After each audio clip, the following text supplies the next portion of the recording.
ರಸ್ತೆಯಲ್ಲಿ ಏಕಾಏಕಿ ಅಡ್ಡ ಬಂದ ಸೈಕಲ್ ಸವಾರನನ್ನು ರಕ್ಷಣೆ ಮಾಡಲು ಹೋಗಿ ಕಾರೊಂದು ಚಾಲಕನ ನಿಯಂತ್ರಣ ತಪ್ಪಿ ರಸ್ತೆ ಬದಿಯ ವಿದ್ಯುತ್ ಕಂಬಕ್ಕೆ ಡಿಕ್ಕಿ ಹೊಡೆದ ಘಟನೆ ಕಾರ್ಕಳ ಹಿರ್ಗಾಣ ಎಂಬಲ್ಲಿ ಮಂಗಳವಾರ ಸಂಜೆ ನಡೆದಿದೆ.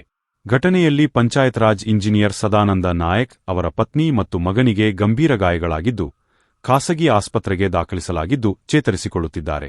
ಸದಾನಂದ ನಾಯಕ್ ಅವರು ಹಿರ್ಗಾಣ ಗ್ರಾಮದ ಮೂರೂರು ಬಳಿ ಕಾರ್ಕಳ ಹೆಬ್ರಿ ರಾಜ್ಯ ಹೆದ್ದಾರಿ ಮೂಲಕ ತನ್ನ ಕುಟುಂಬದೊಂದಿಗೆ ಹೆಬ್ರಿ ಚಾಂತಾರಿನ ಮನೆಗೆ ತೆರಳುತ್ತಿದ್ದ ವೇಳೆ ಈ ಅಪಘಾತ ಸಂಭವಿಸಿದೆ. ಬಾಲಕನೋರ್ವ ಸೈಕಲ್ ಚಲಾಯಿಸುತ್ತಾ ಏಕಾಏಕಿ ಕಾರಿಗೆ ಅಡ್ಡ ಬಂದಿದ್ದಾನೆ. ಈ ವೇಳೆ ಸೈಕಲ್ಗೆ ಡಿಕ್ಕಿ ಹೊಡೆಯುವುದನ್ನು ತಪ್ಪಿಸುವ ಭರದಲ್ಲಿ ಕಾರು ಚಾಲಕನ ನಿಯಂತ್ರಣ ತಪ್ಪಿ ಕಾರು ಪಲ್ಟಿಯಾಗಿ ರಸ್ತೆ ಬದಿಯ ವಿದ್ಯುತ್ ಕಂಬಕ್ಕೆ ಡಿಕ್ಕಿ ಹೊಡೆದಿದೆ. ಡಿಕ್ಕಿ ಹೊಡೆದ ರಭಸಕ್ಕೆ ಕಾರು ಸಂಪೂರ್ಣ ನಜ್ಜುಗುಜ್ಜಾಗಿದೆ. ಅಪಘಾತದ ದೃಶ್ಯ ಸ್ಥಳೀಯ ಸಿಸಿಟಿವಿ ಕ್ಯಾಮೆರಾದಲ್ಲಿ ದಾಖಲಾಗಿದೆ.